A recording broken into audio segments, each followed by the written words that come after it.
Welcome to quality cuisine by Ayesha ji. तो आज मैं आपके साथ शेयर कर रही हूँ बहुत ही टेस्टी मसालेदार मज़ेदार सी दही चना चाट की रेसिपी। बहुत ही लाजवाब टेस्ट के साथ रेडी होगी। चलते हैं जी अपने रेसिपी की तरफ। सबसे पहले जी मज़ेदार सी रेसिपी बनाने के लिए जी एक पैन में मैंने 2 टेबल स्पून के करीब ऑयल शामिल किया। इसमें हाफ टी स्पून साबुत ज़ीरा शामिल करेंगे, हल्का सा इसको रोस्ट करेंगे। साथ ही इसमें मैंने जो इमली शामिल किया, हाफ कप के करीब इमली का पल्प था वो मैंने शामिल किया। अब इसमें कुछ मसाले शामिल करेंगे। हाफ टी स्पून नमक, सफ़ेद नमक और हाफ टी स्पून काला नमक शामिल किया है। 1 टीस्पून इसमें जो लाल मिर्च शामिल किया। 1/4 टीस्पून जो है इसमें कलर के मैंने हल्दी शामिल किया।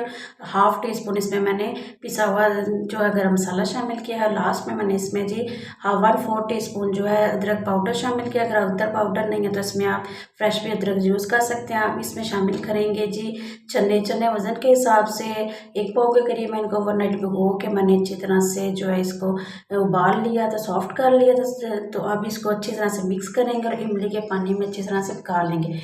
चने का पानी मैंने थोड़ा सा इसमें जो है रखा था चनों के अंदर, बिल्कुल इसको ड्राई नहीं था किया।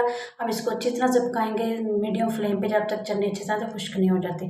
पकते पकते ये देखें जी कुछ इस तरह से हो गया। बहुत ज़्यादा इसका पानी मैंने खुश्क नहीं किया, हल्का हल्का से इसमें ग्रेवी छोड़ी है। देखें जी किस तरह से मज़ेदार सी ग्रेवी रेडी हो गई है। इस स्टेज पे अच्छी तरह से मिक्स करेंगे और लास्ट में इसमें जी हाफ टी स्पून मैंने जी चाट मसाला शामिल किया है। चाट मसाला एंड पे शामिल करेंगे क्योंकि अगर स्टार्ट में शामिल करते हो बीच में सब मसाले के पक जाता है और इस तरह से अच्छा सा फ्लेवर नहीं था आना।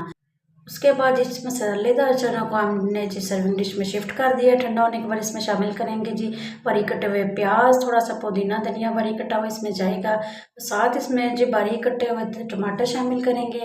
अब जी लास्ट में इसमें शामिल करेंगे जी अच्छी तरह से फेंटा हुआ दही शामिल करेंगे क्योंकि चनों में हमने ऑलरेडी बहुत ज़्यादा मसाले और उसको चटपटा रखा है। इसमें मैंने सिंपल प्लेन दही इसमें शामिल किया और लास्ट में सारी चाट की जो है शान टेस्ट को बढ़ा देता है। इसमें जब पापड़ी शामिल करेंगे ये देखें जी मज़ेदार लाजवाब और जी मसालेदार हमारी दही चाट जो है चना चाट रेडी हो गया। इसमें आप आलू भी शामिल कर सकते हैं। मसाले आप अपने टेस्ट के हिसाब से कम या ज़्यादा कर सकते हैं। इफ्तार के लिए बेस्ट और मज़ेदार रेसिपी है। बनाएं खाएं एंजॉय करें। वीडियो को लाइक चैनल को सब्सक्राइब करना ना भूलिएगा। Thank you.